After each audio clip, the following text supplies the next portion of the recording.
Iran এবং ইউএসের এই যুদ্ধটা বর্তমানে সামরিক যুদ্ধ থেকে বের হয়ে অর্থনীতি এবং ফাইন্যান্সিয়াল ইস্যুতে অলরেডি চলে গেছে বলা যায়।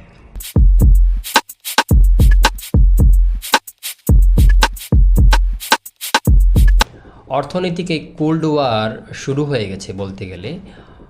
অলরেডি বিশ্ব অর্থনীতি ফাইন্যান্সিয়াল ইস্যুতে এই যুদ্ধের ইম্প্যাক্ট পড়া শুরু করেছে। ইরান হরমুজ প্রণালী বন্ধ করার ফলে বিশ্বের যে 20% তেল আমদানি রপ্তানি হয় যে প্রণালীর মাধ্যমে, এই ইম্প্যাক্ট কিন্তু দক্ষিণ এশিয়ার দেশ থেকে শুরু করে খোদ আমেরিকা, স্বয়ং আমেরিকাতেও এটা পড়া শুরু করেছে। অর্থনৈতিক এক ভঙ্গুর অবস্থা কিন্তু শুরু হয়ে গেছে বলা যায়। বাংলাদেশের রান্নাঘর পর্যন্ত এই ইরান এবং ইউএসের যুদ্ধের ইম্প্যাক্ট পড়া শুরু করেছে। এই তেলের দাম যতদিন পর্যন্ত নিয়ন্ত্রণে থাকবে না আমাদের, বা তেলের দাম যতদিন পর্যন্ত বৃদ্ধি পেতে থাকবে, এর ইম্প্যাক্ট কিন্তু ফাইন্যান্সিয়াল অন্যান্য ইস্যুতেও কিন্তু পড়বে। বিশ্ব বাণিজ্য থেকে দেশের আভ্যন্তরীণ বাণিজ্য পর্যন্ত এই তেলের ইম্প্যাক্ট কিন্তু আছে। আপনি পরিবহন খাত কিন্তু অর্থনীতির একটা বড় মাধ্যম। যে কোনো পণ্য আপনি আমদানি রপ্তানি করবেন, পরিবহন কিন্তু এর গুরুত্বপূর্ণ একটা মাধ্যম। তেলের দাম যখন বৃদ্ধি পাচ্ছে তখন এই পরিবহন খাতের কিন্তু খরচ বৃদ্ধি পাচ্ছে। আর জাহাজ যখন সমুদ্রে এক দেশ থেকে আরেক দেশ চলছে, জাহাজের মূল চালিকা শক্তি কিন্তু তেল। আর এই তেল যতদিন পর্যন্ত ইরান নিয়ন্ত্রণে রাখবে ততদিন ইরান এই কোল্ড ওয়ার নিয়ন্ত্রণ করবে বলা যায়। স্বয়ং আমেরিকাও ফাইন্যান্সিয়াল ইস্যু নিয়ে এখন নড়েচড়ে বসছে বলা যায়। আপনি নিউজগুলো, সমসাময়িক নিউজ যদি আপনি দেখেন, আমেরিকার জনগণও কিন্তু এই ইস্যু নিয়ে এখন নড়েচড়ে বসছে। তারা আন্দোলন করছে এবং ইভেন তারা ডোনাল্ড ট্রাম্পেরও সমালোচনা করছে। আমেরিকা আবার ইন্টারন্যাশনাল পেমেন্ট গেটওয়ে থেকে ইরানকে আবার নিষিদ্ধ করে দিয়েছে।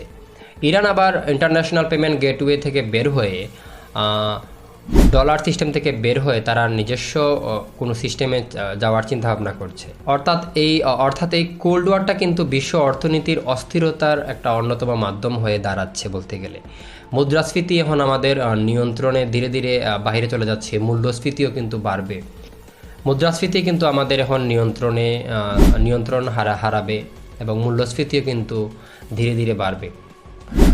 এবং এই ইরান এবং ইউএসের এই যুদ্ধটা যতদিন চলবে, বিশ্লেষকদের মতে এই অর্থনৈতিক মন্দা কিন্তু এখন প্রকোপ আকারে ধারণ করবে যতদিন পর্যন্ত এই যুদ্ধ চলমান থাকবে। বাংলাদেশের মানুষ কিন্তু দুশ্চিন্তায় ভুগছে। মধ্যপ্রাচ্যে কিন্তু এই দেশের অনেক প্রবাসী ভাইয়েরা আছেন, আমাদের কিন্তু মূল চালিকা শক্তি অর্থনৈতিক একটা বড় মাধ্যম কিন্তু এই প্রবাসী ভাইদের রেমিটেন্স। বাংলাদেশের মানুষ একটু চিন্তাতেই আছে, তাদের শুভাকাঙ্ক্ষীরা কিন্তু প্রবাসে আছে।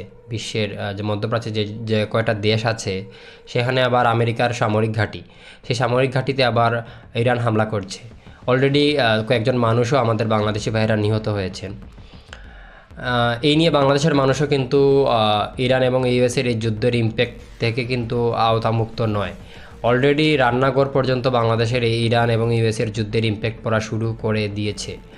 আমাদের অর্থনৈতিক যে মূল চালিকা শক্তি পরিবহন খাত থেকে শুরু করে অন্যান্য বাণিজ্যের উপরও এই ইরান এবং ইউএসের এই যুদ্ধের আঁচটা পড়া শুরু করছে।